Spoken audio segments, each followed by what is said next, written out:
Sean, let me start with you. You follow the polls as closely as anyone. And so give us a sense of what the data is telling us about what voters care most about this year in the 2024 election. Well, you know, what we see is what we see in every other election. And it's kind of unusual because, or weird, I guess, because in a lot of ways, this has been the least usual election, certainly of my lifetime. But at the end of the day, the voters are mostly the same. A lot of kitchen table issues are driving their vote choice, things like healthcare, the economy.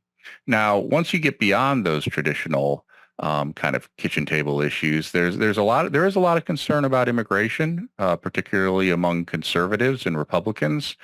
On the other hand, there's also concern about what we might call in the big umbrella democracy issues that tends to manifest on the left, as well as concern over abortion on that side of the spectrum. What we try to do, and Sean Trende does a very good job of it, try to figure out what's the passion there? What actually does get people to go to the polls? I think immigration is clearly one of those issues. I think abortion is too on the other side. The economy, it's always there, but when you have inflation, you know, you also have inflation's highest at its highest rate since the 70s, since Roe was the law of the land. So you have people motivated. Everybody says, oh, the economy, I care about it. But this year, people really care about it. So the trick for the two campaigns, and for us is trying to figure out what's happening, is to figure out what of these issues that we polled about, which are the ones that really get people, really gets their blood boiling and makes them pull that lever for one ticket or the other. Sean, Carl mentioned 2022, and by every metric, 2022 was, the economy was, voters told us that was the most important issue to them by far in that election. And at that time, inflation was 8%, 9%. Gas prices were $4.50, $5 a gallon around the country. And yet, as Carl mentioned, this red wave didn't materialize. Can we trust that the polls, that what voters tell us is actually how they're going to vote or what's going to motivate them to vote when they go to the polls? Well, there's a couple things I think baked in there. We talk 2022 was definitely a disappointing night for Republicans relative to expectations. At the same time, they won the popular vote by 3 points. It's not as though voters rejected the Republican Party across the board. Now, what were voters voting on? And I'll also add Republicans had what we might gently call candidate issues in 2022. People like Herschel Walker or people like Dr. Oz running for Senate. When you look at normal Republicans, people like, say, Michelle Yee in Arizona, those candidates actually ran wave-like. They won by 10 points, and you have Marco Rubio and Ron DeSantis winning by 20 in Florida. So that's important context. Now, were people telling us the truth? Sometimes the salience of an issue can get changed at the polls. And we saw a great example of that in Michigan, where the Democrats just way overperformed what all the polls were telling us. That was supposed to be a close governor's race. Democrats were supposed to, not be particularly competitive for the state house and Senate. And there was a blue wave in Michigan. Why was there? I think the answer is there was an abortion rights referendum on the ballot. So when voters were going into the voting booth, they were having the abortion issue primed for them. So I do think the people are telling us the truth. It's just sometimes the context in the ballot booth will change. I'll also add one thing about inflation, which was what makes it so uniquely pernicious, which is unlike unemployment, where you get 10% unemployment, 90% of the country is still employed, and then a few months later, people start getting their jobs back. Inflation is cumulative.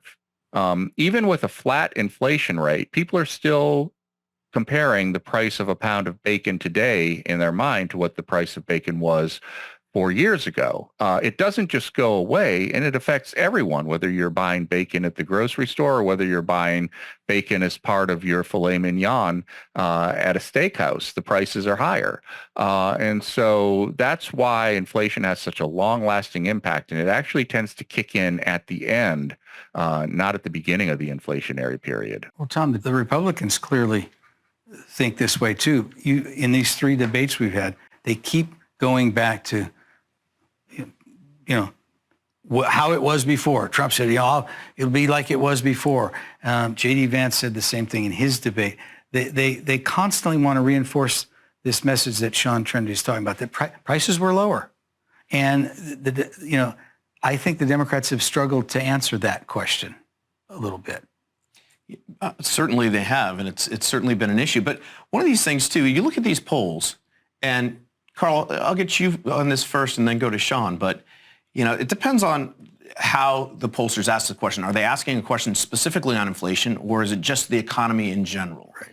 And what do people think of most when they're thinking of the economy? Are they thinking about, grocery prices? Are they thinking about gas prices? Are they thinking about employment? Are they thinking about healthcare? The cost that they're incurring on a daily basis. There's a lot that can fall under that bucket of the economy. That's right. And I think one of the things people are thinking about is high interest rates. It depends. If you have a house and you have, your 30-year mortgage is almost paid, you're not concerned about interest rates. Depends on the people. If you're starting out and you look at house prices and you're a millennial or Gen Z voter, and your parents say, gee, if interest rates were what it was when we bought our house, your mortgage payment would be half of what it is. Well, then that's the issue to you. If you live in Baltimore and some idiot knocked down a bridge and the port is out, you're thinking about transportation as part of the economy. I think it's different things for different people. I guess I think interest rates is a sneaker issue. It's hard to measure, but I think it's one of the things that's factored in along with inflation. And of course, if people don't have a job, they're worried about unemployment. Sean, what about that and how pollsters ask this question? Is it too blunt of an instrument to just say the economy?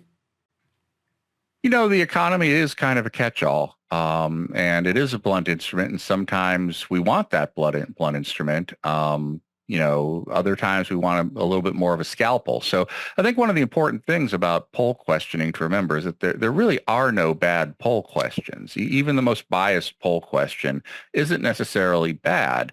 There are poll questions that are poor instruments for the inquiry you're interested in. And so whether or not the blunt instrument of the economy is a good question or not really depends on the use. Now, I do want to add one thing on that interest rate, which is that even if you do own a house, if you refinance, and I'm just speaking purely hypothetical here, but if you refinanced your house back when interest rates were down at 2 or 3%, and you're looking, maybe it's time to downsize, maybe we want to upsize, move into a house with more space, all of a sudden you look at the mortgage payment that you would have with your new house, and it's just astronomical.